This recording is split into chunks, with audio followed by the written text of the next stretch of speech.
Okay, start करते हैं। Centre of मास हम लोग देख रहे थे और कंजर्वेशन हम लोग देख रहे थे मोमेंटम का। तो मोमेंटम कंजर्वेशन में कुछ क्वेश्चंस वगैरह किए थे। काफ़ी अच्छा क्वेश्चन है, काफ़ी बढ़िया क्वेश्चन है ये। इसको नहीं समझ में आया तो वापस से देख लेना। और कुछ कॉन्सेप्ट याद रखने के लिए बोला था इस तरीके के।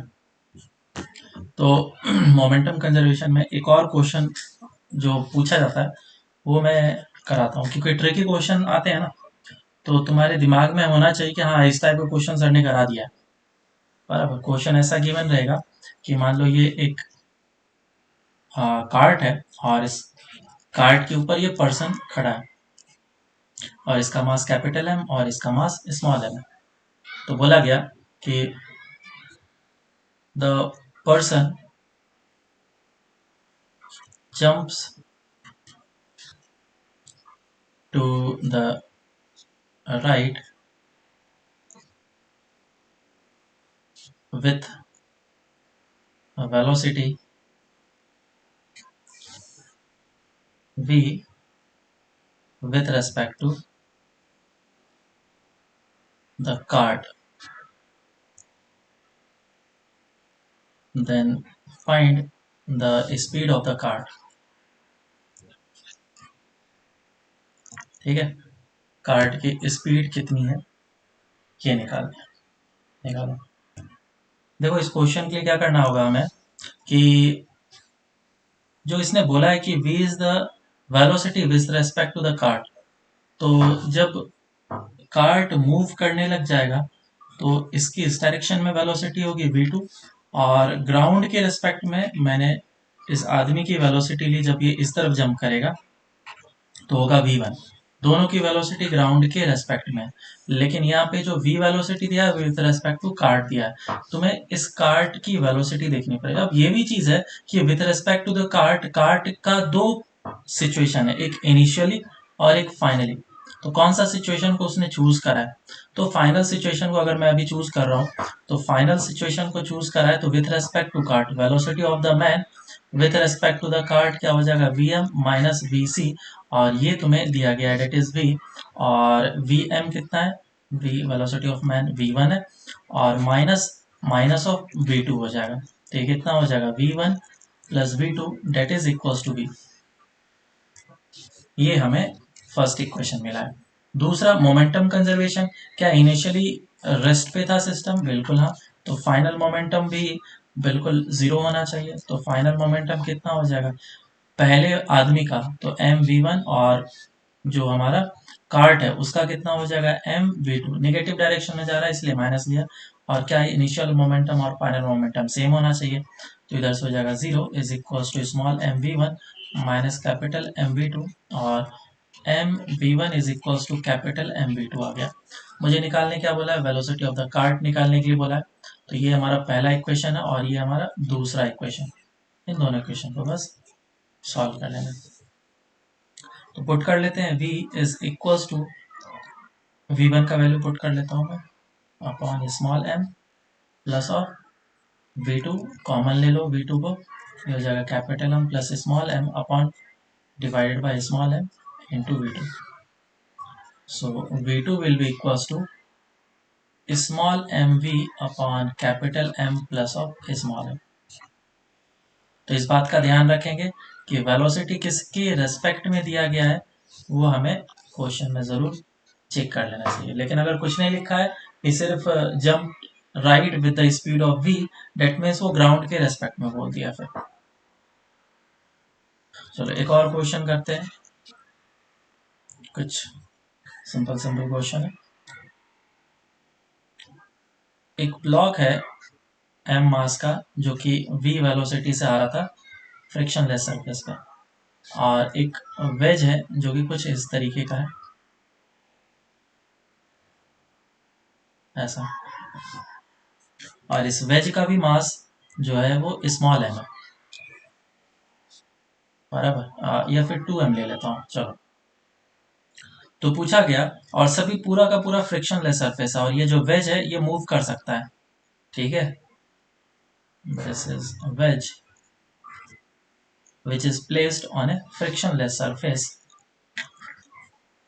तो पूछा गया find the maximum height attend by the block over the ways, है ना। सॉल्व करो।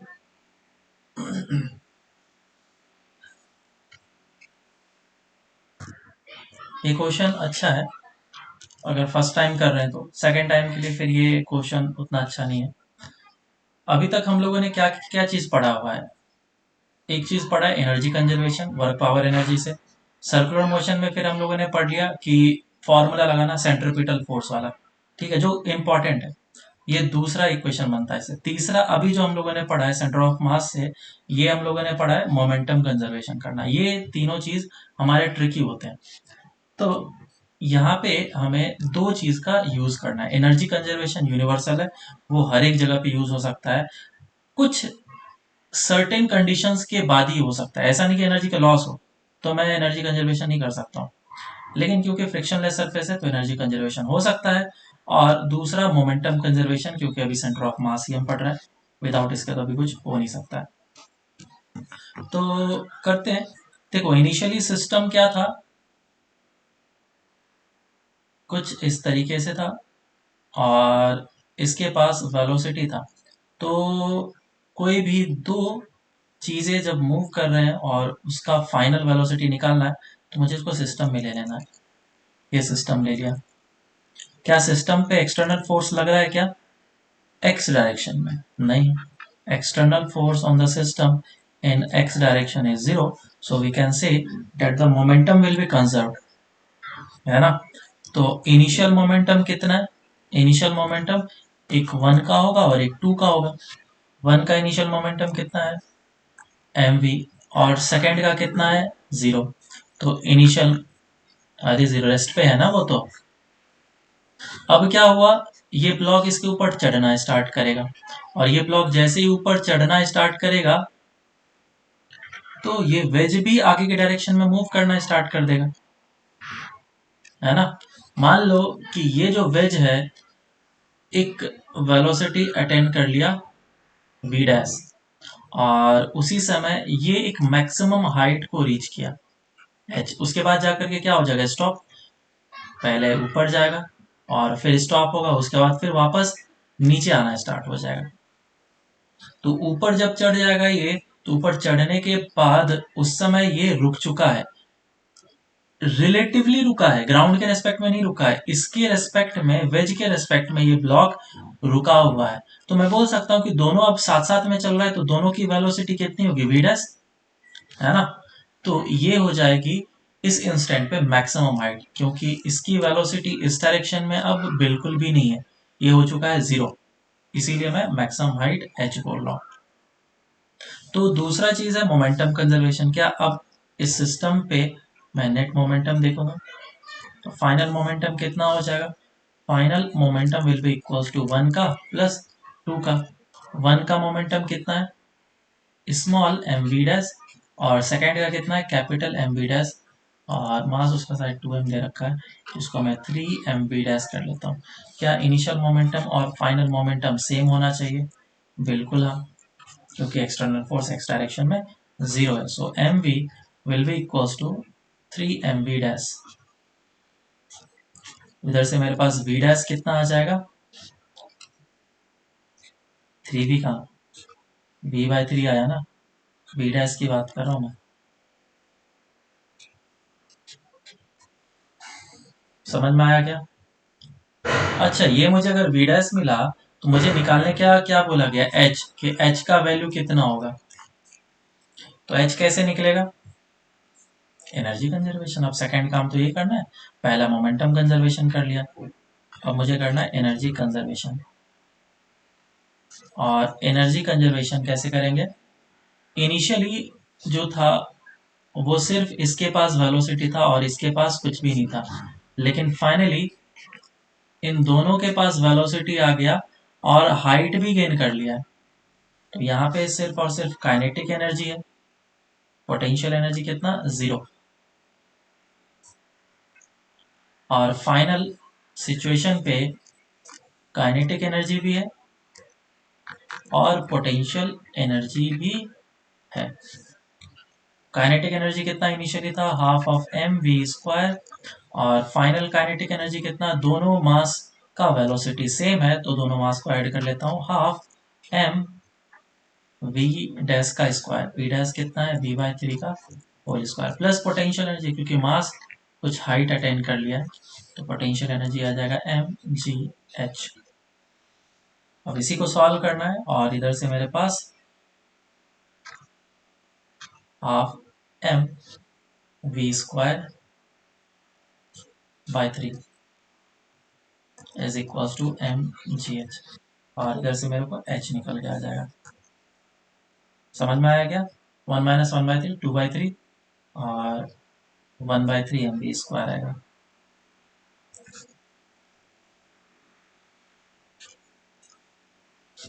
सो एच कितना निकल गया, we square by 3 ji.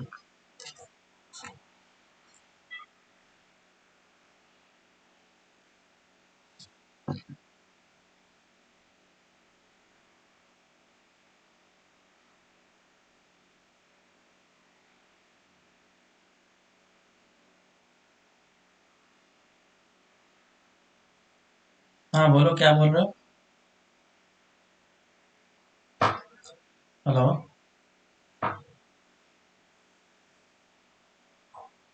Question में ही बोला है ना मैंने, ये फ्रिक्शनलेस सरफेस गिवन है और मैंने बोल रखा है कि ये वेज जो है इसके ऊपर रखा हुआ है, it is free to move है। ये मैंने स्टार्टिंग में ही बोला था। तो जब ये ब्लॉक इसके ऊपर चढ़ने लगेगा तो क्या होगा, फोर्स लगाएगा और आगे के डायरेक्शन में मूव करेगा वो, है ना। इधर से ये एनर्जी कंजर्वेशन करा।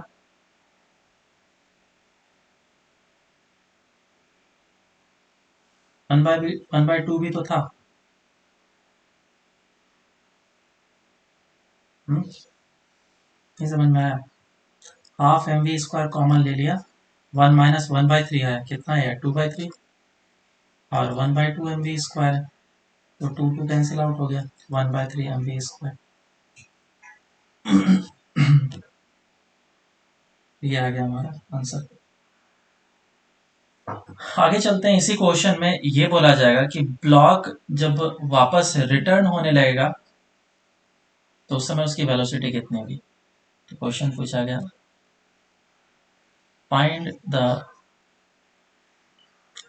Velocity of separation between block and wedge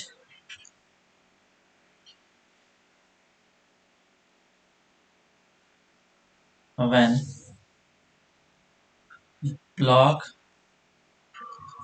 will be moving towards left। तो लेफ्ट के डायरेक्शन में जब वो मूव करने लगेगा, फॉर द अबव क्वेश्चन ही है, ठीक है। तो उस समय क्या होगा, क्वेश्चन वही चीज है, ये फ्रिक्शनलेस सरफेस पे वेज इस तरीके से 2m मास का रखा हुआ था और ये m मास का ब्लॉक v वेलोसिटी से आया और इसके ऊपर चढ़ना स्टार्ट किया, तो वापस से चढ़ेगा फिर लेफ्ट की डायरेक्शन में मूव करने लग जाएगा। सॉल्व करो इसको, थोड़ा हिंट मैंने दे दिया है। तो देखो, इसका हम लोगों ने आधा पार्ट तो पहले ही किया था। आधे पार्ट में क्या था, हम लोगों ने ऊपर जब चढ़ा था तो वो निकाल लिया था। तो इसको एक एक करके देख लेते हैं। इनिशियल सिचुएशन ऐसा है कि एम मास का ब्लॉक है और ये वी वेलोसिटी से आ रहा है और ये इसके ऊपर चढ़ गया, 2m मास है इसका भी, और ये एक मैक्सिमम हाइट पे अटेंड कर लेगा, चढ़ जाएगा, और फिर इस समय और ज़्यादा ये हाइट अटेंड नहीं कर सकता, उस समय इसकी वेलोसिटी वी डैश हो गई थी। अब क्या करेगा, ये स्लिप होकर के नीचे जाएगा, क्यों, क्योंकि ग्रेविटी अभी भी एक्ट कर रहा है ना इसके ऊपर, तो ये स्लिप करके नीचे जाएगा और नीचे जाएगा, उसके बाद फिर ये इस डायरेक्शन में मूव करने लग जाएगा। तो इसकी वेलोसिटी इस डायरेक्शन में हो जाएगी v1 और अब इसकी वेलोसिटी इस डायरेक्शन में हो जाएगी v2, है ना। तो ये है इनिशियल कंडीशन अब हमारा, और ये है फाइनल कंडीशन अब हमारा। क्या इनिशियल और फाइनल कंडीशन के दौरान कोई भी एक्सटर्नल फोर्स एक्स डायरेक्शन में लगा क्या? बिल्कुल नहीं, कोई भी एक्सटर्नल फोर्स एक्स डायरेक्शन में नहीं लगा है। तो मैं बोल सकता हूँ कि इनिशियल मोमेंटम और फाइनल मोमेंटम क्या होना चाहिए? Same, both should be same. Initial momentum कितना है? सिर्फ एम वी। फाइनल मोमेंटम कितना है? 2mv2 minus of mv1। Minus क्यों लिया? नेगेटिव डायरेक्शन, m को कैंसिल आउट कर लो, तो इधर से आ जाएगा मेरे पास एक equation that v is equal to 2v2 minus of v1। This is first equation. और क्या कर सकते हैं हम लोग? दूसरा इक्वेशन हम लोग लगाएंगे एनर्जी कंजर्वेशन का। जैसे कि हम लोगों ने ऊपर पहले ही बताया, दो ही चीज हम लोग को पता है अभी करने के लिए, energy conservation and momentum conservation, इसके अलावा कुछ आता नहीं है। तो एक इक्वेशन इधर से निकला, दूसरा एनर्जी कंजर्वेशन से। क्या इनिशियली एनर्जी जितनी थी फाइनली उतनी ही एनर्जी होनी चाहिए? बिल्कुल, क्योंकि फ्रिक्शन तो है नहीं। तो इनिशियली काइनेटिक एनर्जी कितना था? Half of M we square, और फाइनली काइनेटिक एनर्जी में ही सारी एनर्जी है, पोटेंशियल एनर्जी बिल्कुल भी नहीं है। तो half of M v1 square plus half of 2m into v2 square. This is our second equation, और इसी को मुझे सॉल्व करना है। तो हाफ हाफ कैंसिल आउट हो जाएगा, m से m कैंसिल आउट कर लो, और फिर आ गया इधर से v square is equal to v1 square plus 2v2 square, and this is second equation. अब इन दोनों इक्वेशन को सॉल्व कर लो, जो चीज निकालना है हम लोग निकाल सकते हैं। बोलो, समझ में आया क्या? Using equation first and second, solve for v1 and v2। ये एक चीज है, और एचसीबी में काफी बढ़िया क्वेश्चन दिया हुआ है। सबसे सेंटर ऑफ मास का सबसे लास्ट क्वेश्चन काफी बढ़िया दिया है। उसमें क्या एज्यूम किया गया है ना, कि ये जो ब्लॉक है इसके पास इतनी ज्यादा वेलोसिटी है कि ये चढ़ करके ये पार कर गया। मतलब इतनी वेलोसिटी है कि ये अब इसको कांटेक्ट से छोड़ दिया। तो इस केस में अब क्या करेगा? ये प्रोजेक्टाइल मोशन करेगा, ये इस केस में प्रोजेक्टाइल मोशन करेगा।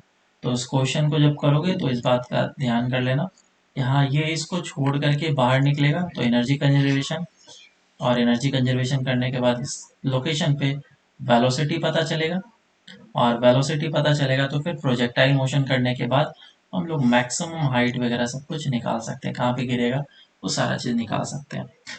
इवन कहाँ पे गिरेगा हम लोग ये भी बता सकते हैं, क्योंकि इसकी हॉरिजॉन्टल डायरेक्शन में वेलोसिटी और इसकी हॉरिजॉन्टल डायरेक्शन में वेलोसिटी सेम होगी। तो ये जो गिरेगा वो एग्जैक्टली exactly इसी के ऊपर लैंड करेगा, और फिर ये वापस से मूव करके पीछे जाएगा। ये वही बात हो गई कि ट्रेन के अंदर है हम लोग, और ट्रेन जो है वो कांस्टेंट वेलोसिटी से मूव कर रही है। मैंने एक कॉइन को लिया और कॉइन को ऊपर के डायरेक्शन में उछाला, तो ग्राउंड के रेस्पेक्ट में कैसा मोशन करेगा? पैराबोला। लेकिन मेरे रेस्पेक्ट में कैसा करेगा motion? Straight line, straight line. तो ये वही बात हो गई कि अगर मैं इसके ऊपर वेज के ऊपर खड़ा होता तो ये मुझे स्ट्रेट लाइन मोशन करता हुआ दिखेगा, लेकिन ग्राउंड के रेस्पेक्ट में ये प्रोजेक्टाइल मोशन करता हुआ दिखेगा। ठीक है, जब तुम क्वेश्चन करोगे तो तुम्हें समझ में आ जाएगा। मैंने फिर भी हिंट दे दिया।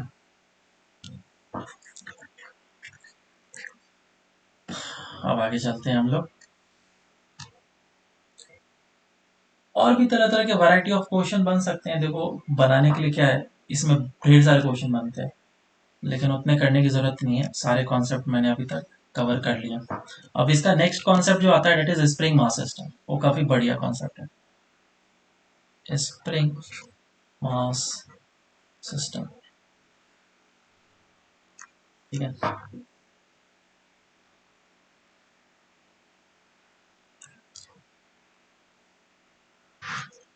Spring mass system. इसमें कोई कॉन्सेप्ट नहीं है, क्वेश्चन है, क्वेश्चन के थ्रू कॉन्सेप्ट बताया जाएगा, उसमें उसमें समझ में आएगा। तो एग्जाम्पल से स्टार्ट करते हैं। एग्जाम्पल ऐसा है कि एक ब्लॉक है जिसका मास m है,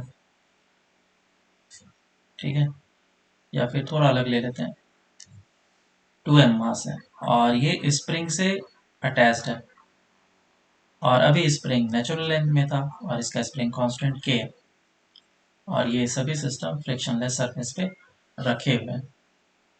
अब क्या हुआ कि एक ब्लॉक जिसका मास m था वो इस डायरेक्शन में v वेलोसिटी से मूव करते हुए आया। तो अब क्या करेगा, ये स्प्रिंग से जाकर के टक्कर खाएगा, और स्प्रिंग से जाकर टक्कर खाएगा तो ये धीरे धीरे इसको कंप्रेस करना स्टार्ट करेगा। तो क्वेश्चन में पूछा गया, find the maximum compression in the spring and also find the velocity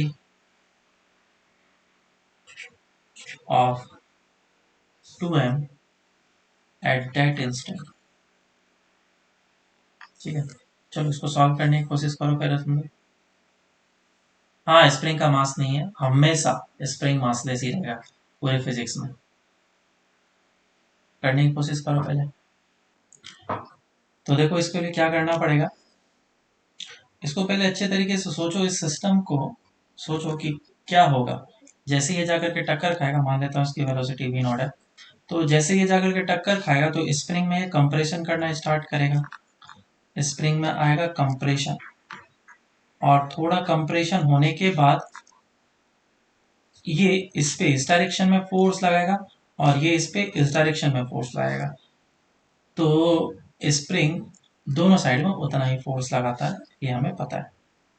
तो इसका रिटार्डेशन होगा, मतलब इसकी जो वेलोसिटी होगी, अगर इसका v1 में वेलोसिटी बोलूं और इसका वेलोसिटी v2 बोल रहा हूं, तो इसका v1 वेलोसिटी क्या होगा, घटेगा, और इसका v2 वेलोसिटी क्या होगा, बढ़ेगा, क्योंकि इनिशियली क्या था, रेस्ट पे था, जीरो था इसका वेलोसिटी, और धीरे धीरे बढ़ने लगेगा।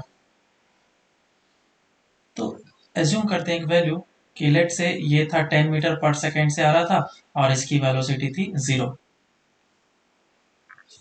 और जैसे ही टक्कर खाया कुछ टाइम के बाद इसकी वेलोसिटी हो गई 8 मीटर पर सेकेंड, क्योंकि घटने लगेगा, तो घटने लगेगा और ये बढ़ने लगेगा।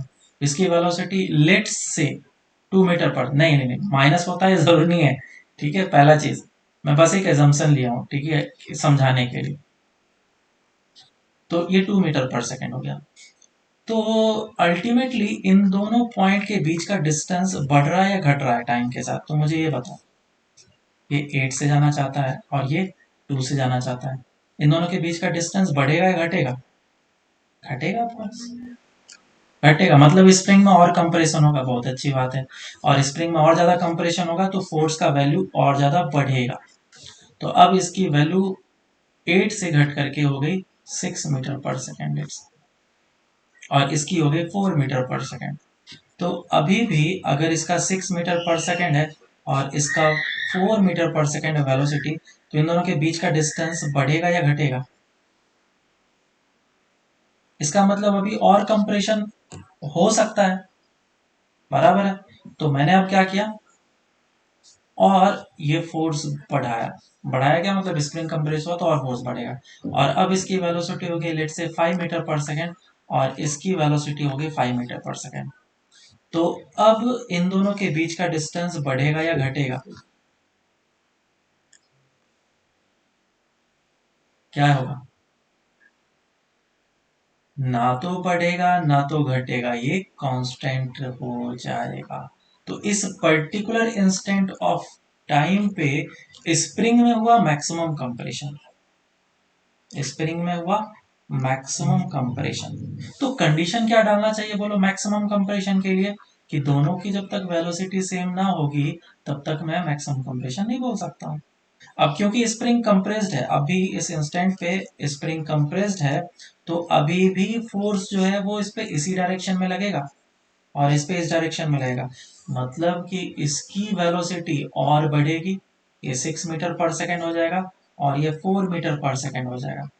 तो अब डी का वैल्यू क्या होने लगेगा, बढ़ने लगेगा, स्प्रिंग इलोंगेट करने लगेगा, और एक टाइम ऐसा आएगा कि ये जो ब्लॉक है स्प्रिंग से कनेक्शन छोड़ देगा, स्प्रिंग के साथ कनेक्शन तोड़ देगा। ठीक है, तो मैं इसमें ये काम भी करूंगा कि जिस समय स्प्रिंग के साथ कांटेक्ट लूज करेगा उस समय इन दोनों की वेलोसिटी क्या होगी। तो velocity of both the blocks when it loses the contact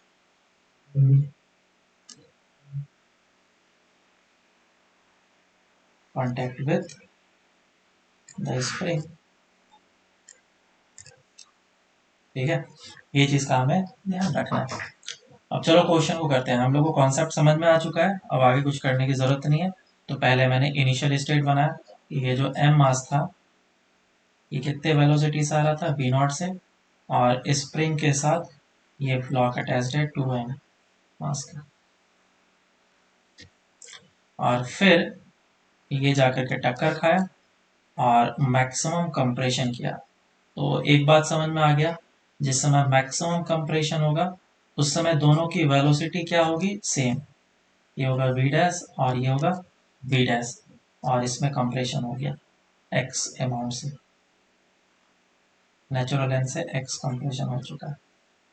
और फिर एक समय ऐसा आएगा जब ये इसके साथ कांटेक्ट लूज कर देगा, और इसकी वेलोसिटी हो जाएगी v1 और इसकी वेलोसिटी हो जाएगी v2, और स्प्रिंग में कोई भी कंप्रेशन नहीं रहेगा। तो this is state 1, state 2 and state 3। तो पहले अभी हम लोग इन दोनों स्टेट के लिए सॉल्व करते हैं और v डैश निकालते हैं और मैक्सिमम कंप्रेशन कितना है वो निकालते हैं।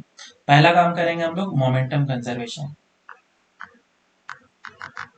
मोमेंटम कंजर्वेशन क्यों, क्योंकि इंटरनल फोर्सेस लग रहे हैं, एक्सटर्नल फोर्स सिस्टम पे नहीं लग रहा है, कोई भी एक्सटर्नल फोर्स नहीं है। इनिशियल मोमेंटम जो होगा वो फाइनल मोमेंटम के बराबर होगा, this will be the initial and this will be the final. Initial कितना है एम वी नॉट, दूसरे का जीरो मोमेंटम, फाइनल मोमेंटम कितना हो जाएगा, दोनों मासेस के वेलोसिटी सेम डायरेक्शन में है एंड वी डैश, ये हो जाएगा 3m वी डैश, ये हो जाएगा m V naught, M cancel out, तो वी डैश कितना निकल के आ गया, V dash is equal to we not by 3। अब दूसरा काम करना है मुझे एनर्जी कंजर्वेशन, और एनर्जी कंजर्वेशन करके मैं निकालूंगा इसमें स्प्रिंग में मैक्सिमम कंप्रेशन। तो इनिशियली क्या थी, सिर्फ kinetic energy half of M we not square, और स्प्रिंग में कोई भी कंप्रेशन नहीं। दूसरा, जब फाइनल स्टेट पे पहुंचे तो दोनों के पास काइनेटिक एनर्जी है, क्योंकि दोनों के पास सेम वेलोसिटी है, तो मास को ऐड कर लेता हूँ, वी डैश का square which is V not by 3 का whole square, plus kinetic potential energy आ चुकी है विच इज हाफ ऑफ के एक्स स्क्वायर, ये ऐसा। अब इसी को सॉल्व कर लेना है मुझे, half half half cancel out कर लो, M we not square minus of, ये कितना आ जाएगा, M we not square by 3 is equal to K x square. So X आ गया हमारा रूट अंडर ऑफ, कितना आ गया, M we not square by K और 2/3।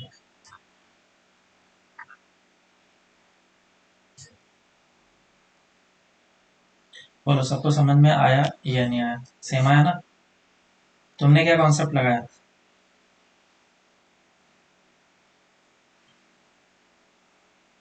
हम्म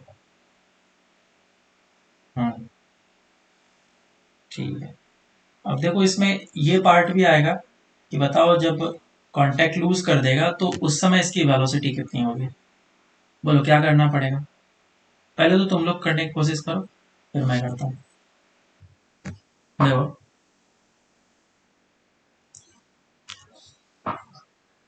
तो इसमें भी मुझे वही काम करना है, इनिशियल कंडीशन कौन सा लेना पड़ेगा, this will be our initial and this will be our final. Direct हम लोग इसी दो पार्ट में काम करेंगे। तो इनिशियल के लिए पहले तो मोमेंटम कंजर्वेशन कर लेते हैं हम लोग। और मोमेंटम कंजर्वेशन करेंगे तो इनिशियल मोमेंटम और फाइनल मोमेंटम क्या होना चाहिए, सेम। बोलो हाँ या ना। और इनिशियल मोमेंटम है कितना भाई, एम वी नॉट। और फाइनल मोमेंटम कितना हो जाएगा, दोनों मास के पास वेलोसिटी है तो M V two plus of two M V one, this will be the momentum conservation. So first equation बन गया V two plus two V one. दूसरा इक्वेशन कहाँ से निकालेंगे, एनर्जी कंजर्वेशन से, है ना। एनर्जी कंजर्वेशन इस लोकेशन पे और इस लोकेशन पे करना है। तो क्या है कि अब स्प्रिंग कंप्रेस्ड नहीं है, तो स्प्रिंग में कोई कंप्रेशन नहीं है, तो सारा का सारा काइनेटिक एनर्जी के फॉर्म में एनर्जी। तो इनिशियली भी एनर्जी काइनेटिक एनर्जी के फॉर्म में था, लेकिन एक ही ब्लॉक के पास था, और अभी दोनों के पास है। तो ये हो जाएगा half of M V two square plus half of two M into we one square. तो हाफ कैंसिल आउट कर लो, एम से एम भी कैंसिल आउट कर लो, और यह आ जाएगा V not square is equals to V two square plus two V one square. This is our second equation. अब इसी दोनों इक्वेशन को सॉल्व कर लेना है और इधर से आंसर आ जाएगा। समझ में आया क्या। जो भी निकालना हो, वी वन निकालना हो तो वी टू का वैल्यू यहाँ पे पुट कर लेंगे, आंसर आ जाएगा। अब आगे बढ़ते हैं, दूसरे तरह के क्वेश्चन कैसे आते हैं। दूसरा तरह का क्वेश्चन कैसा हो सकता है, स्प्रिंग मास सिस्टम में काफी वैरायटी ऑफ क्वेश्चन पूछ जाते हैं। तो दूसरा तरीके का क्वेश्चन ऐसा, हाँ बोलो।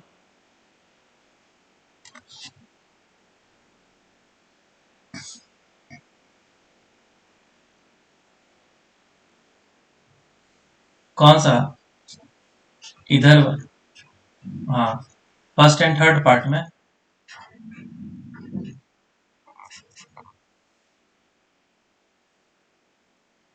नहीं नहीं नहीं, वो विजुलाइज करके इसमें कुछ नहीं कमेंट किया जा सकता है कि कितनी वेलोसिटी होगी, रुकेगी कि नहीं रुकेगी, ऐसा कुछ नहीं बोला जा सकता है।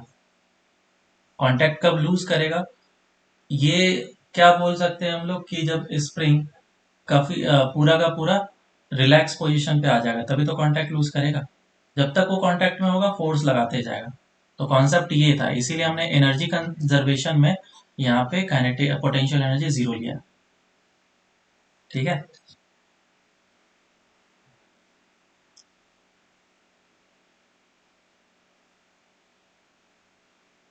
तो तुमने सोचा दोनों का एक्सेलरेशन इस बार सेम होना चाहिए।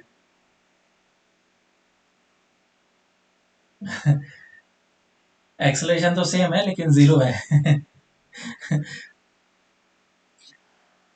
चलो आगे देखते हैं दूसरा क्वेश्चन। इस बार कुछ इस तरीके से क्वेश्चन दिया गया कि ये एम मास है और ये टू एम मास है, और इसको स्प्रिंग से अटैच कर दिया गया था, और अभी स्प्रिंग बिल्कुल नेचुरल लेंथ पे है। और क्या किया गया, फ्रिक्शनलेस सरफेस पे रखा हुआ है ये, और इसको वेलोसिटी दी गई। कितनी वेलोसिटी दी गई, इसको वेलोसिटी दिया गया इस डायरेक्शन में टू वी नॉट, और इसको वेलोसिटी दिया गया इस डायरेक्शन में वी नॉट। बराबर है। तो क्वेश्चन पूछा गया कि मैक्सिमम एक्सटेंशन ऑफ स्प्रिंग में कितना होगा, find the maximum extension in the spring. ठीक है, इसको दो तरीके से हम लोग सॉल्व कर सकते हैं, दो तरीके से सॉल्व कर सकते हैं। और क्या जानना चाहते हो, दोनों तरीका या एक तरीका, एक तरीका उसमें से ऊपर वाला है, और दूसरा तरीका है सेंटर ऑफ मास के फ्रेम में क्वेश्चन को करने का। एक बार ट्राई करो तुम। देखो, इसको क्वेश्चन को करने के लिए दो मेथड है। उसमें से एक मेथड है सेंटर ऑफ मास का फ्रेम में जाकर के करने का, और दूसरा मेथड है कि इसको विजुलाइज करना पड़ेगा। ठीक है, ये ब्लॉक इस डायरेक्शन में जाना चाहता है और ये ब्लॉक इस डायरेक्शन में जाना चाहता है, तो स्प्रिंग क्या करेगा, एक्सटेंड होते जाएगा होते जाएगा होते जाएगा, बराबर है। तो हम लोग क्या कर लेते हैं, सबसे पहले सेंटर ऑफ मास के फ्रेम में चले जाते हैं। तो अगर इसका मैं चेक करूंगा, मास कितना है 2m और इसका मास कितना है m, और सेंटर ऑफ मास इस जगह पे है, तो सेंटर ऑफ मास का वेलोसिटी कितना होगा वो निकाल लेता हूँ। So velocity of centre of mass is equals to m1v1 plus m2v2 upon m1 plus of m2। तो फर्स्ट वाला मास है m और इसकी वेलोसिटी है -2v0, और दूसरा वाला मास है 2m और इसकी वेलोसिटी है v0 divided by total mass which is m1 plus of m2, ये हो जाएगा 3m, और जब इसको हम लोग निकालेंगे तो ये कितना आ रहा है 0। तो velocity of centre of mass आ रहा है 0। और अब हम लोग चल जाते हैं with respect to centre of mass, मतलब सेंटर ऑफ मास के फ्रेम में। यहाँ पे 0 आ गया है तो थोड़ा कैलकुलेशन वैसा ही रहेगा, कुछ ज़्यादा चेंजेस नहीं आएंगे। तो सेंटर ऑफ मास के फ्रेम में भी अगर हम लोग चल जाए तो भी इसकी वेलोसिटी क्या ही रहेगी, उतनी ही रहेगी। ये 2v0 से जा रहा होगा और ये v0 से जा रहा होगा, तो सेंटर ऑफ मास के फ्रेम में चला गया, इसका मतलब मैं इसके ऊपर खड़ा हूं और अब ये सेंटर ऑफ मास कहीं नहीं जा रहा, तो लेंथ जो है वो इस तरफ इंक्रीज होगा और इस तरफ भी इंक्रीज होगा। तो ये इतना सा डिस्टेंस ट्रेवल करके रुक जाएगा और ये इतना सा डिस्टेंस ट्रेवल करके रुक जाएगा। तो जितना भी इसके पास काइनेटिक एनर्जी है सारा का सारा किस में चला जाएगा, पोटेंशियल एनर्जी में। तो जितना भी काइनेटिक एनर्जी है दोनों ब्लॉक के कारण से 1+2, वो सारा का सारा चला जाएगा पोटेंशियल एनर्जी में। तो काइनेटिक एनर्जी कितना है, half of m into v square plus half of m into v square 2m है ना, is equals to half k x square. तो ये है x1 लेंथ और ये x2 length, where x is x1 plus of x2 total length. तो half cancel out कर लो और अब देखो कितना आ रहा है, 4m v0 स्क्वायर और ये कितना आ रहा है 2m v0 square is equals to kx square. So इधर से अब मेरा x निकल के आ जाएगा, it is root under of 6m v0 square divided by k। ठीक है, तो रूट अंडर में 6m/k इंटू v0 लिख सकता हूँ। बोलो समझ में आया, यही आया था ना। एक का और आया था शायद, रूट अंडर ऑफ 2 बोला था, 2m3। किधर मोमेंटम कंजर्वेशन में मिस्टेक हुआ था क्या? तो ये मेथड नया है, ये सेंटर ऑफ मास के फ्रेम में जाकर के मैंने कराया, और क्योंकि यहाँ पे सेंटर ऑफ मास की वेलोसिटी ही आ गई 0, तो थोड़ा सा गड़बड़ हो गया। मैं एक दूसरा क्वेश्चन कराता हूँ जिसमें सेंटर ऑफ मास का वेलोसिटी 0 नहीं होगा। और रेगुलर क्वेश्चन में क्या होता, इसका एक और मेथड यही होता कि मैं तब तक इसको एक्सटेंशन करते हुए मानता जब तक इसकी वेलोसिटी सेम ना हो जाए, बराबर ये इस डायरेक्शन में जा रहा, तो ये m मास होता, तुमने क्या करा होगा मोमेंटम कंजर्वेशन, इसकी वेलोसिटी कितनी है v0 है, 2v0 और इसकी डायरेक्शन में वेलोसिटी है v0। तो फाइनली जब ये दोनों साथ साथ चलने लगेगा, अब किधर साथ साथ चलेगा मुझे नहीं पता, तो मैं एक ही डायरेक्शन एज्यूम कर लेता हूँ, इधर v डैश से चलने लगेगा। तो मोमेंटम कंजर्वेशन किया होगा तुमने, वेलोसिटी आया होगा 0। ये इनिशियल सिस्टम और ये फाइनल सिस्टम, तो कितना आ जाएगा m इंटू 2v0 माइनस में plus of m v0 is equals to 2m plus of m v dash, और v डैश इधर से आ जाता है 0। अब तो तुमने एनर्जी कंजर्वेशन कर लिया होगा, ठीक है। और एनर्जी कंजर्वेशन में क्या किया, हाफ ऑफ m 2v0 का square plus half of m V not का square 2m is equal to, अब यहाँ पे फाइनल काइनेटिक एनर्जी तो कुछ है नहीं, तो वो सारा का सारा पोटेंशियल एनर्जी में जाएगा, half of M we square, sorry half of के एक्स स्क्वायर में जाएगा। तुमने जो किया बेसिकली वही काम किया, लेकिन इसमें थोड़ा सा सोचना पड़ गया, क्योंकि ये वी डैश जीरो है, अभी कैलकुलेशन भी आसान पड़ गया। लेकिन वी डैश अगर जीरो नहीं हुआ तो, जैसे कि क्वेश्चन अब ये वाला देता हूँ, क्वेश्चन में बोला मैंने ये m मास है और फिर से वही केस है, स्प्रिंग है और ये हमारा 2m मास है। इसको इस डायरेक्शन में वेलोसिटी दिया है 2v0 और इसको वेलोसिटी दिया v0। तो अब बताना है कितना एक्सटेंशन होगा, अभी नेचुरल लेंथ पे था।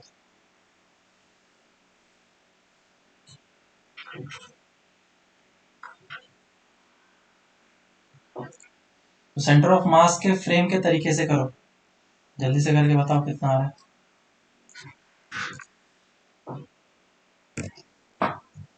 इसमें वैल्यू चेंज कर लो, ये मैंने वैल्यू सेम ले दिया, इट इज वी नॉट, सिर्फ वी नॉट रखो, ठीक है। चलो करते हैं इसको। तो सबसे पहले हम लोग को क्या करना पड़ेगा,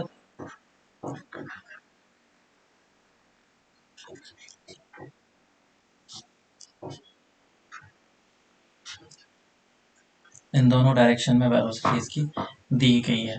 तो सबसे पहले हम लोग सेंटर ऑफ मास का वेलोसिटी निकालेंगे। तो velocity of centre of mass कितना आता है, m1 v1 plus of m2 v2 upon m1 plus of m2।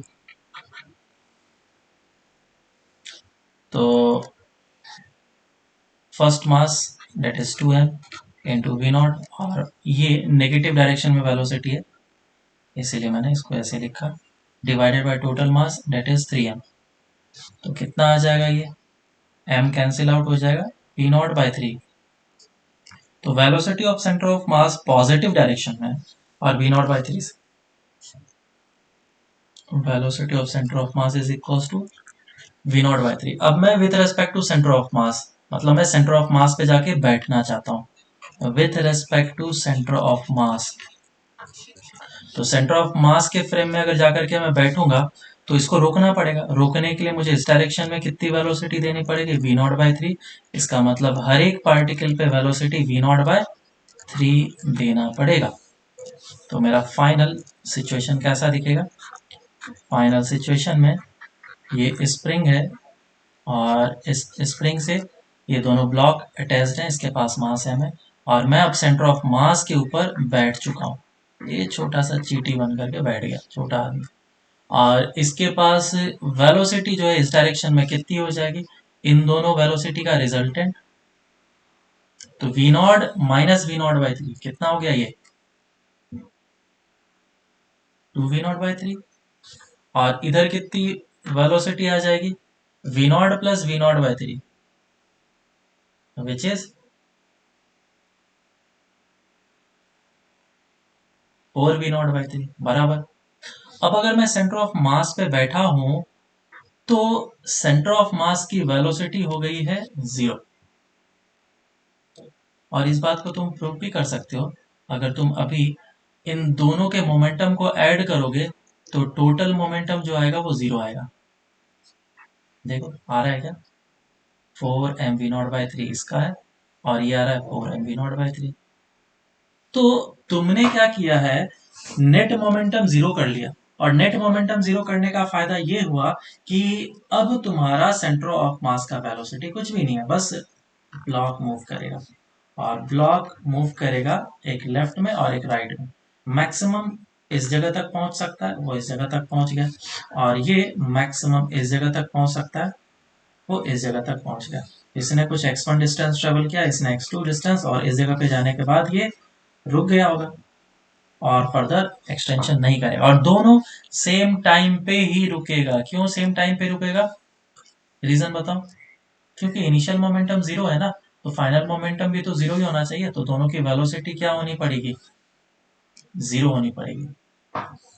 तो इधर से मुझे पता चला कि अब वेलोसिटी इसकी 0 हो चुकी है, इसकी भी वेलोसिटी उसी इंस्टेंट पे 0 हुआ है। तो जितना भी एनर्जी था वो किस में चला गया, पोटेंशियल एनर्जी में। तो काइनेटिक एनर्जी कितना, हाफ ऑफ एम 4v0/3 का whole square plus half of M 2v0/3 का whole square is equal to half of के x square, where X is x1 plus of x2। तो यहाँ पे calculation कम करना पड़ा। हम लोग इसको अगर पहले वाले मेथड से करते तो कैलकुलेशन ज्यादा करना पड़ता, एनर्जी कंजर्वेशन भी करना पड़ता, मोमेंटम कंजर्वेशन भी करना पड़ता। यहाँ पे एक कैलकुलेशन कम हो जा रहा है, डेट इज एनर्जी कंजर्वेशन वाला, क्योंकि मुझे इस जगह पे भी दोनों एनर्जी लिखने पड़ते हैं। अब क्या है, इसको कैलकुलेट कर लो, ये हाफ कैंसिल आउट हो गया और ये m 16 m v0 square plus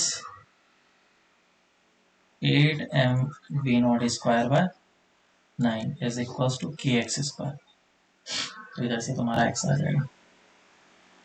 समझ में आया या नहीं आया बोलो,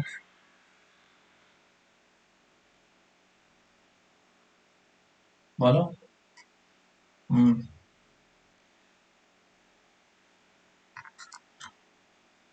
ये आंसर। अब एक और दूसरा तरह का क्वेश्चन करते हैं। क्वेश्चन ऐसा बोला गया कि ये एम मास का ब्लॉक था और स्प्रिंग से अटैच कर दिया गया था, और इस जगह पे भी एक ब्लॉक है जिसका मास मान लो ये जूम कर लेते हैं, और इस पे अचानक से फोर्स एफ लगाना स्टार्ट किया गया। स्टार्टिंग में क्या था, ये स्प्रिंग अनस्ट्रेस था और सिस्टम रेस्ट पे था, नेचुरल लेंथ में था ये। तो पूछा गया find the maximum extension in the spring. Spring में मैक्सिमम एक्सटेंशन कितना होगा इस सिचुएशन के लिए, वो बताना।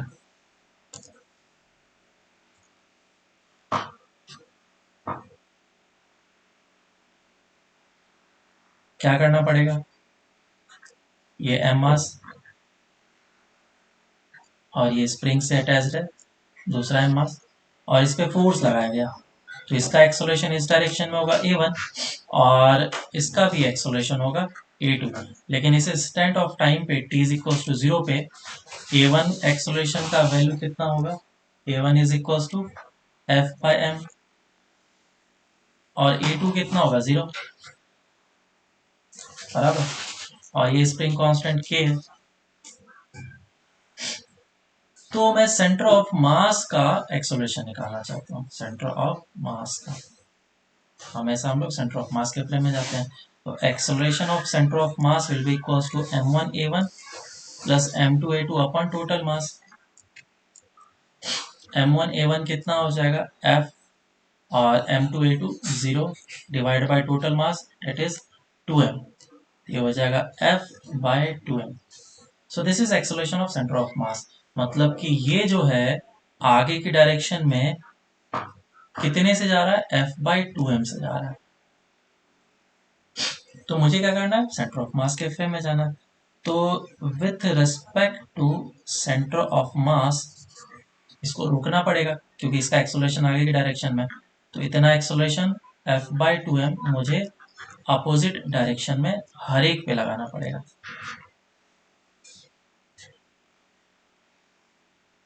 हर एक पे लगाना पड़ेगा।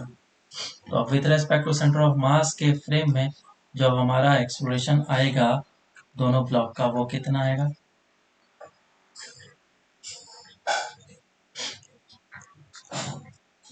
कितना आ जाएगा, ये एम मास है और a1 minus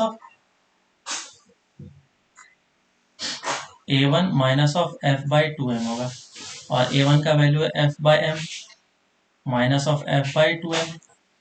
so this will be equals to f/2m, और इसका तो गिवन ही है, डेट इज f/2m। तो ये वैल्यू को मैं a एज्यूम कर लेता हूँ, और ये भी वैल्यू क्या है, a ही है। तो ये ए भी एम मास है। तो अब मैं सेंटर ऑफ मास के फ्रेम में हूं, और सेंटर ऑफ मास के फ्रेम में अगर देखें तो नेट फोर्स कितना है, 0। देखो अच्छे से तरीके से, सेंटर ऑफ मास के फ्रेम में नेट फोर्स कितना हो जाएगा, 0। क्यों? क्योंकि इस पे जो फोर्स लग रहा है वो कितना लग रहा है, mass into acceleration, which will be F/2। और इस पे जो फोर्स लग रहा है वो कितना लग रहा है, मास इंटू एक्सेलरेशन, तो ये भी हो जाएगा F/2। इसीलिए नेट फोर्स 0 हो गया। मैं सेंटर ऑफ मास के फ्रेम में इसीलिए जाना चाहता हूँ। अब दोनों पे फोर्सेस लगेंगे तो वो क्या करेगा, आगे की डायरेक्शन में खींचेगा। तो ये क्या करेगा, इसको इस डायरेक्शन में खींचेगा, और ये इसको इस डायरेक्शन में खींचेगा। समझ में आया क्या? अब मुझे क्या करना है, के एक्स, एक तुम्हें तरीका बताया था एसएचएम वाला शॉर्ट ट्रिक, है ना। ये जो डिस्टेंस होगा इक्विलिब्रियम पोजीशन पे, वो क्या होगा, सेम होगा। सो अगर तुमने इसको x1 बोला है तो ये भी x1 होगा, क्योंकि मैक्सिमम डिस्टेंस निकालने के लिए बोला गया। This will be the maximum distance जब इसकी वेलोसिटी होगी 0, क्योंकि यहाँ पे एक्सलरेशन 0 हो रहा है, वेलोसिटी 0 नहीं हुआ है। इस लोकेशन पे पहुंचने के बाद ब्लॉक के पास वेलोसिटी आगे की होगी, क्योंकि यहाँ पे वेलोसिटी क्या है, 0 है ना, और फोर्स लग रहा है आगे के डायरेक्शन में। मेरी बात समझ में आया कि नहीं? तो हम लोग क्या करेंगे, W is equal to delta K, work done by all the forces equals to change in its kinetic energy लगाएंगे। इनिशियल काइनेटिक एनर्जी कितना था, 0। फाइनल काइनेटिक एनर्जी कितना, 0। और वर्क कौन करेगा, एक स्प्रिंग करेगा और एक फोर्स करेगा। तो work done by spring plus of work done by force, so work done by spring force plus work done by F. तो work done by spring force कितना आ जाएगा, बोलो, हाफ के एक्स स्क्वायर। मान लेता हूँ टोटल एक्सटेंशन, इधर का एक्सटेंशन और इधर का एक्सटेंशन दोनों मिला करके जो हुआ है वो एक्स हुआ, तो हाफ के एक्स स्क्वायर हो जाएगा। और नेगेटिव वर्क होगा, और फोर्स कितना वर्क करेगा, फोर्स इंटू डिस्प्लेसमेंट, है ना। तो फोर्स तुम्हारा F/2 लग रहा है, इस तरफ जितना डिस्प्लेसमेंट हुआ मान लो उतना ही डिस्प्लेसमेंट इस तरफ वायलेट से।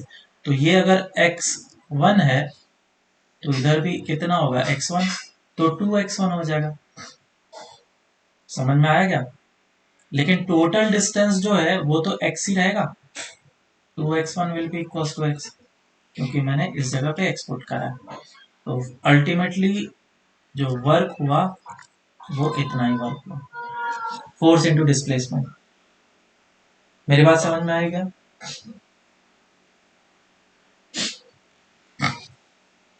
अब आंसर निकाल लो, is equal to half of के एक्स स्क्वायर, और 2 से 2 कैंसिल आउट कर लो इसको, तो x कितना आ जाएगा, f बाय के इज इक्वल टू,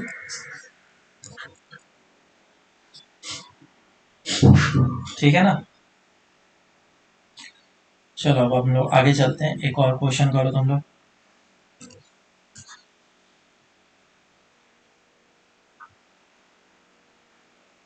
क्वेश्चन ऐसा है कि ये पूरा का पूरा सिस्टम जो है रेस्ट पे था, एम मास का ब्लॉक है, और ये भी एम मास का ब्लॉक है, और इस जगह से एक बुलेट आया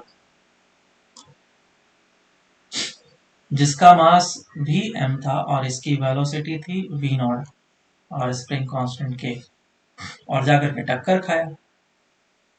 टक्कर खाने के बाद बुलेट इसके अंदर एम्बेड हो गया, अंदर ही रह गया, बाहर नहीं निकला। तो पूछा गया find the maximum compression in the spring. ठीक है, bullet does not comes out of the plug। Solve करो, फ्रिक्शनलेस सरफेस है,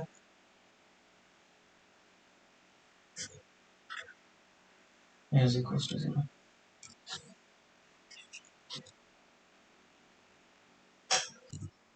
चलो करते हैं। देखो कैसे करना है समझते हैं। क्वेश्चन अच्छा है और जनरली स्टूडेंट मिस्टेक करते हैं इस जगह पे। तो ये जो ब्लॉक है एम मास का है और ये ब्लॉक है एम मास का, और ये बुलेट अभी वी नॉट वेलोसिटी से आ रहा है जिसका भी मास एम है। तो होगा यूं कि सबसे पहले बुलेट जाएगा और इसके अंदर जाकर के एम्बेड हो जाएगा, और अब इसका मास कितना हो जाएगा 2m, और इसके पास वेलोसिटी आ जाएगी। तो ये है हमारा मास m, और ये टक्कर खाएगा। टक्कर खाने के बाद इसके पास वेलोसिटी आ जाएगी, और अभी भी ये इस इंस्टेंट पे रेस्ट पे रहेगा। ठीक है, ये तो रेस्ट पे रहेगा लेकिन इसके पास वेलोसिटी आ जाएगी v डैश। और फिर अब क्या होगा, ये कंप्रेस करना स्टार्ट करेगा, और एक टाइम ऐसा आएगा जिसमें दोनों की वेलोसिटी सेम हो जाएगी और कंप्रेशन सबसे मैक्सिमम होगा। और जिस समय कंप्रेशन सबसे मैक्सिमम होगा उस समय हम लोग क्या बोलते हैं, वेलोसिटी हो जाती है सेम। तो v1 और ये भी v1 हो जाएगा बराबर। तो स्टूडेंट कहाँ पे मिस्टेक करते हैं, वो लोग क्या करते हैं, ये इनिशियल जगह है और ये फाइनल जगह है, इन दोनों जगह पे मोमेंटम हम लोग आराम से कंजर्व कर सकते हैं, बिल्कुल कोई दिक्कत नहीं। क्यों? क्योंकि इस पूरे सिस्टम में कोई भी एक्स,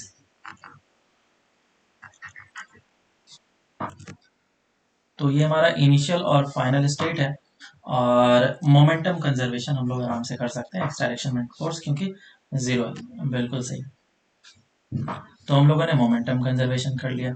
क्या है मोमेंटम कंजर्वेशन में, इनिशियली जो मोमेंटम होगा वो क्या होगा, बुलेट के पास है एम वी नॉट वेलोसिटी और दोनों मास के पास जीरो वेलोसिटी है, और फाइनल जो मोमेंटम होगा दोनों ब्लॉक के पास वेलोसिटी आ चुकी है विच इज सेम, क्योंकि मैक्सिमम कंप्रेशन के टाइम पे मुझे निकालना। ये हो जाएगा 3m इंटू वी वन, और इनिशियल मोमेंटम और फाइनल मोमेंटम सेम होना चाहिए। इनिशियल मोमेंटम हो जाएगा M we naught is equals to 3m v one, m से एम कैंसिल आउट हो जाएगा, so v one is equals to we naught by 3। ये ऐसा हो गया। अब गलती इस जगह पे होता है, इस जगह पे कोई गलती नहीं है, मोमेंटम कंजर्वेशन कोई गलती नहीं है। सेकेंड, जब हम लोग एनर्जी कंजर्वेशन करते हैं मिस्टेक वहां पे होता है। एनर्जी कंजर्वेशन में हम लोग यहाँ पे एनर्जी कंजर्व करेंगे, क्या बोलेंगे, half of M we not square, bullet के पास वेलोसिटी है और दोनों के पास वेलोसिटी नहीं है, और ये जो अब है kinetic energy plus potential energy में चला जाएगा। हाफ ऑफ, दोनों मास की वेलोसिटी सेम है, तो वी नॉट बाय 3 का whole square half M we square plus half k x square. जबकि ये एनर्जी कंजर्वेशन गलत है, ये एनर्जी कंजर्वेशन सही नहीं है। क्यों सही नहीं है? क्योंकि जब बुलेट, ध्यान से समझना, क्योंकि जब बुलेट इसमें जाकर के कोलाइड किया तो यहाँ पे कुछ पार्ट ऑफ एनर्जी जो है वो लूज कर दिया, है ना। ये पार्ट जब कोलिजन हम लोग पढ़ेंगे ना उसमें और अच्छे तरीके से क्लियरिटी से समझ में आएगी, लेकिन अभी के लिए समझ लो कैसे लूज हुआ। क्योंकि ये बुलेट जो है इसके अंदर जब जा रहा होगा उस समय फ्रिक्शन फोर्स लग रहा होगा और ये वर्क कर रहा होगा और आवाज भी आया होगा, तो इन सभी पार्ट में एनर्जी लॉस हो चुका है। तो मैं इस लोकेशन से इस लोकेशन तक तो एनर्जी कंजर्व कर ही नहीं सकता हूँ। मोमेंटम, हाँ मोमेंटम बिल्कुल इस जगह से लेकर के इस जगह तक कंजर्व कर सकता हूँ, कोई दिक्कत नहीं है, लेकिन एनर्जी कंजर्व नहीं कर सकता हूँ। तो एनर्जी कंजर्व करने के लिए क्या करेंगे, मैं इन दोनों लोकेशन के लिए एनर्जी कंजर्व करूंगा, एनर्जी कंजर्व करूंगा, और इन दोनों लोकेशन के लिए मैं मोमेंटम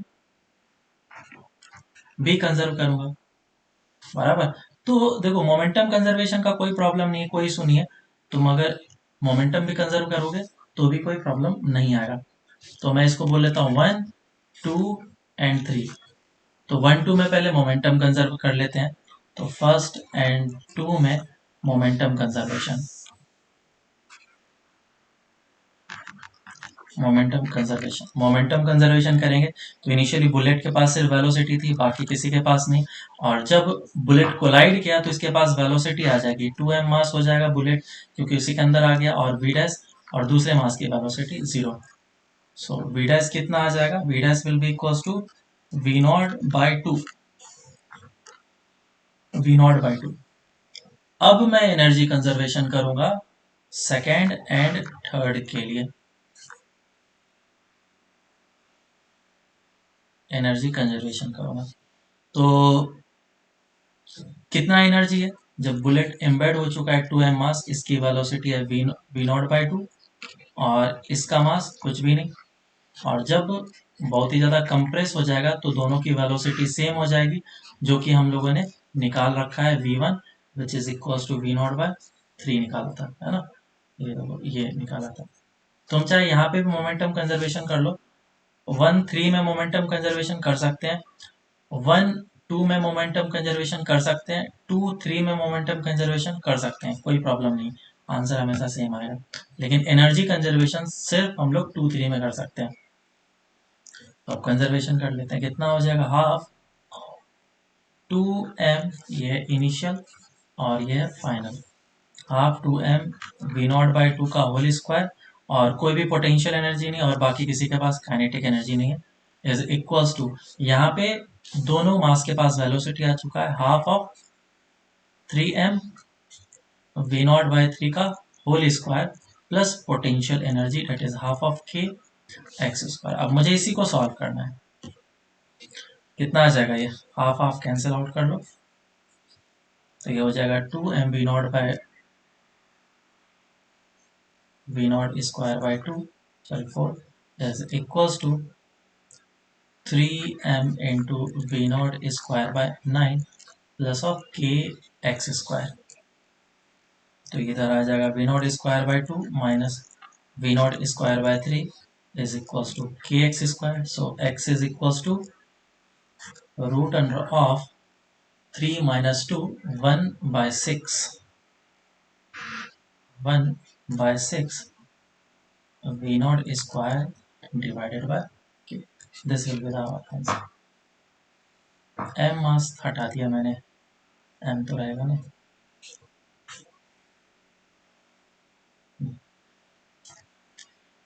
ठीक है, तो ये हमारा आंसर आ जाएगा।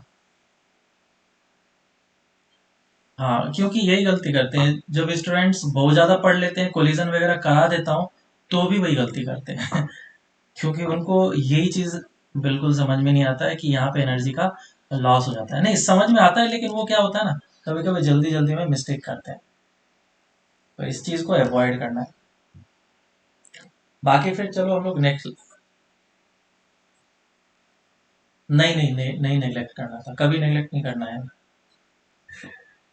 ठीक है, इस तरह के क्वेश्चंस तुम लोग को आगे भी दिए जाएंगे, बुलेट के क्वेश्चंस। जब हम लोग कोलिजन पढ़ेंगे तो कॉफिशिएंट ऑफ रेस्टिट्यूशन से डिफाइन करते हैं, तो ये E इज इक्वल्स टू 0 वाला कोलिजन होता है, E is equals to 1 elastic collision होता है। छोड़ो, ये सब तो अभी समझ में नहीं आ रहा होगा।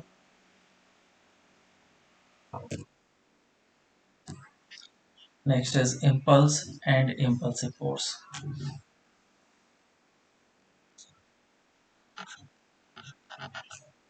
इम्पल्स एंड इम्पल्सिव फोर्स, ये दोनों क्या चीज है।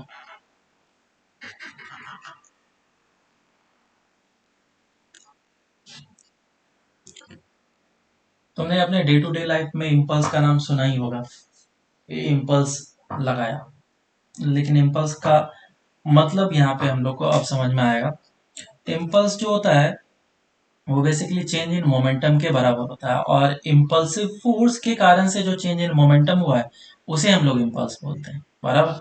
तो इम्पल्सिव फोर्स कौन सा फोर्स है, ये एक नॉर्मल फोर्स ही होता है, जनरल फोर्स जो फोर्स होता है वही फोर्स है, लेकिन इसका जो मैग्नीट्यूड होता है वो काफी बड़ा होता है, और ये काफी ज्यादा शॉर्ट इंटरवल ऑफ टाइम के लिए लगता है। तो कोई भी एक ऐसा फोर्स जो कि शॉर्ट इंटरवल ऑफ टाइम के लिए लग रहा हो और काफी बड़ा हो मैग्नीट्यूड में, तो वैसे फोर्स को हम लोग इम्पल्सिव फोर्स बोलते हैं। तो मैं यहाँ पे लिख देता हूँ any force which acts for a small interval of time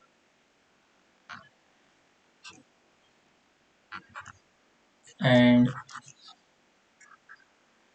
whose magnitude is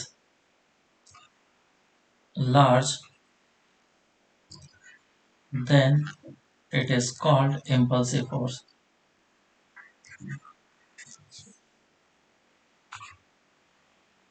Then it is called impulsive force. तो ये हमारा इम्पल्सिव फोर्स है. इम्पल्स फिर किसको बोलते हैं? Impulse is basically change in momentum. तो मैं एक एग्जांपल देता हूँ. लेट से कि मेरे पास एक बॉल है और इस बॉल को मैंने एच हाइट से ड्रॉप कर दिया. तो एच हाइट से ड्रॉप करेंगे तो ये क्या करेगा? बॉल जाकर के स्ट्राइक करेगा और यहाँ पे करेगा कोलिजन. और स्ट्राइक करने के बाद, कोलाइड करने के बाद इसकी वेलोसिटी जस्ट रिवर्स हो जाएगी. तो तुम मुझे बताओ, कोलिजन से पहले और कोलिजन के बाद इसके पास कुछ वेलोसिटी रही होगी v, और कोलिजन करने के बाद भी वेलोसिटी ही. मैं अज्यूम कर लेता हूँ कि दोनों वेलोसिटी सेम है, v नॉट v नॉट. तो ये जो बॉल है कितने टाइम के लिए कांटेक्ट में रहा इस सरफेस के साथ या फिर ग्राउंड के साथ? कितने टाइम के लिए कांटेक्ट में रहा? बहुत ही कम टाइम के लिए कांटेक्ट में रहा है ना. कोई भी बॉल को अगर हम लोग रिलीज करते हैं तो सरफेस से टक्कर खा करके तुरंत रिबाउंड हो जाता है. बहुत ही मिली सेकेंड बोल लो, है ना. तो time of collision is very small,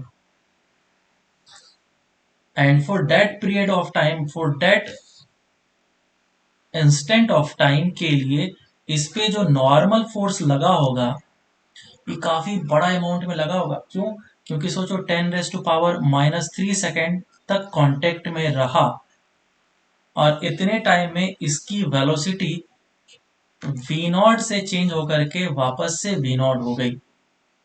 कितना बड़ा फोर्स लगना पड़ेगा मैं तुम्हें कैलकुलेट करके बताता हूँ. लेट से इसकी वेलोसिटी है 10 मीटर पर सेकेंड इस डायरेक्शन में और इसकी वेलोसिटी है तुम्हारा 10 मीटर पर सेकेंड. तो v minus u is equal to 80 होता है. बिल्कुल सही. फाइनल वेलोसिटी कितना? 10 metre per second positive direction में, और इनिशियल वेलोसिटी -10, और a इंटू टाइम, टाइम कितना? -3. तो एक्सलेशन कितना आ जाएगा? ये हो जाएगा 20 divided by 10⁻³ so acceleration will be equal to 2 into 10⁻³ and which is very large. तो एक्सलेशन देखो कितना आ रहा है? 2 into 10⁻⁴ metre per second square. तो फोर्स कितना आ जाएगा? फोर्स इज इक्वल टू क्या होता है? मास इंटू एक्सलेशन. क्योंकि mg नीचे लग रहा होगा और नॉर्मल ऊपर लग रहा होगा, तो हम लोग क्या बोलेंगे? n minus of mg is equal to mass into acceleration.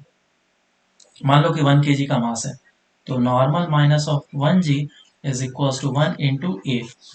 तो नॉर्मल लगभग लगभग कितना आ गया? 1 into A which is 2 into 10⁻⁴ minus of, sorry, plus of 10. और इस 10 को मैं नेग्लेक्ट कर सकता हूं. इस इम्पल्सिव फोर्स के रेस्पेक्ट में इस 10 kg को मैं, 10 न्यूटन को मैं नेग्लेक्ट कर सकता हूं. तो this force is very large, जिसके कारण से ये नॉर्मल जो है इम्पल्सिव फोर्स बन गया है.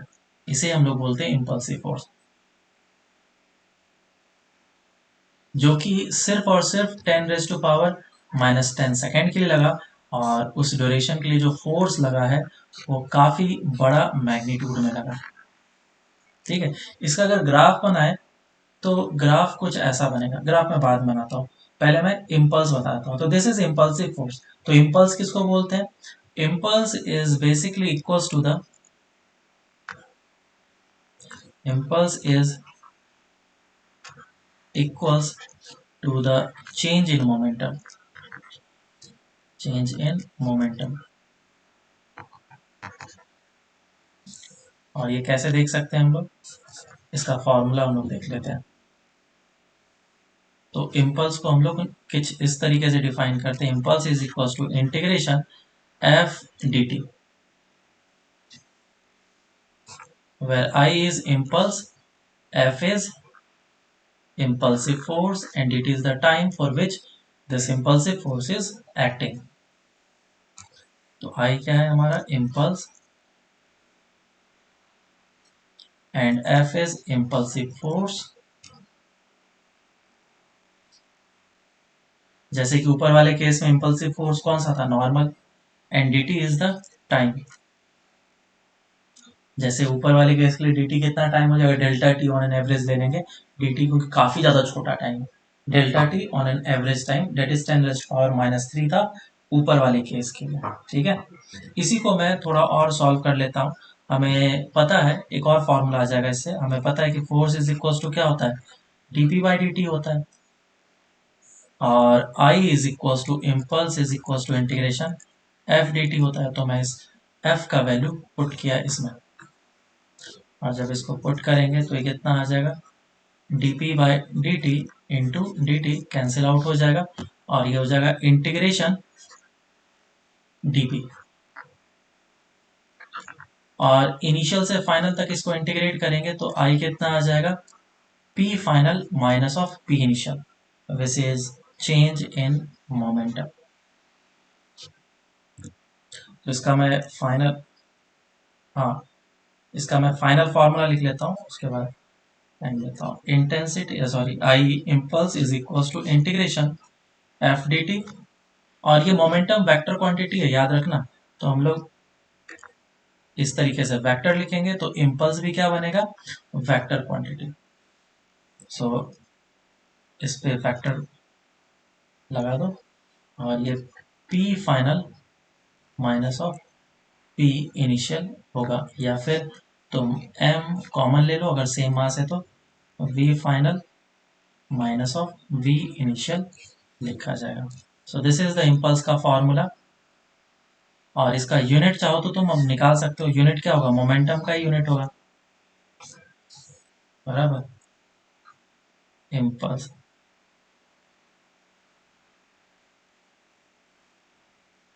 यूनिट हो जाएगा मोमेंटम का यूनिट।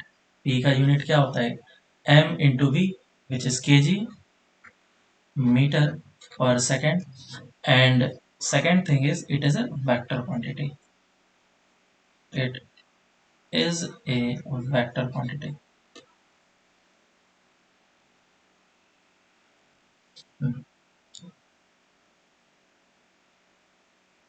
नेक्स्ट इसका हम लोग ग्राफ देख लेते हैं, ग्राफ कैसा दिखेगा।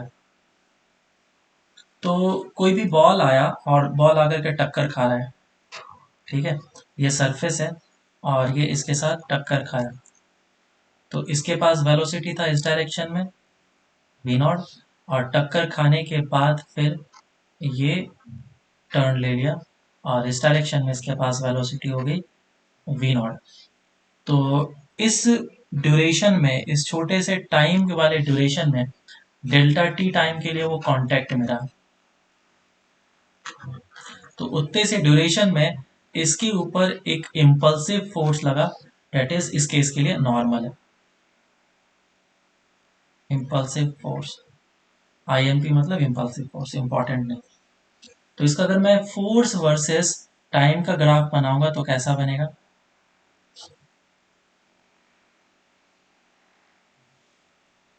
अगर मैं force, impulsive force versus time का ग्राफ बनाऊंगा तो पहले कांटेक्ट तो बिल्कुल नहीं था तो नॉर्मल फोर्स होगा जीरो, और अचानक से जैसे ही नॉर्मल फोर्स लगना स्टार्ट हुआ, ये फोर्स अचानक से बढ़ा कांटेक्ट आते के साथ ही, और ये पीक रीच करेगा, और वापस से फिर जब कांटेक्ट लूज करेगा तो हट जाएगा। तो ये कितने इंटरवल ऑफ टाइम के लिए लगा, डेल्टा टी।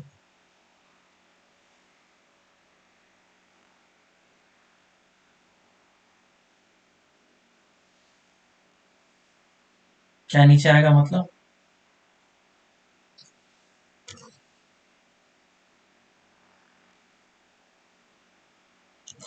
हाँ तो फिर टच करेगा ना। हाँ तो फिर देखो ये क्या हो गया, इस जगह पे था 1, तो ये है 1, और इस जगह पे है 2 टाइम, तो यहाँ पे टाइम है 2। ठीक है। अब ये ऊपर जाकर के वापस से टच करेगा, तो वापस से कुछ टाइम के बाद पीक आएगा, है ना, अगर वापस से कोलिजन हुआ तो। यही पूछना चाह रहे थे। नहीं नहीं, ये पीक तो ज्यादा हुआ, क्यों? क्योंकि ये कितना फोर्स निकाला था, 2 × 10⁻⁴ निकाला था ना। और हाँ, तो ये फोर्स वर्सेस टाइम का ग्राफ है, जो कि कुछ ऐसा होगा। और एफ वर्सेस टी का ग्राफ का जो एरिया है वो क्या देगा?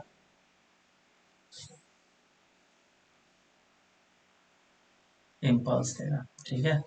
तो ये जो एरिया है, तुम सोच लो, अगर इसको मैं मल्टीप्लाई करता हूँ तो एरिया देगा, which is a. Area is equal to integration f d t होता है ना, इंटीग्रेशन वाई डी टी निकाला था ना एरिया, वाई डी एक्स, उसी वे में इसको कन्वर्ट कर लिया। तो this will give us the impulse. तो area under the curve will give us the impulse. Area under the curve of f versus t will give us the change in momentum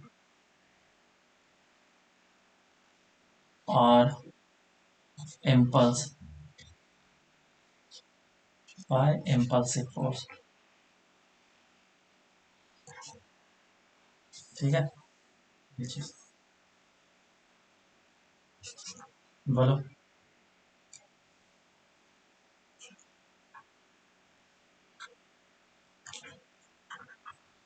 हाँ,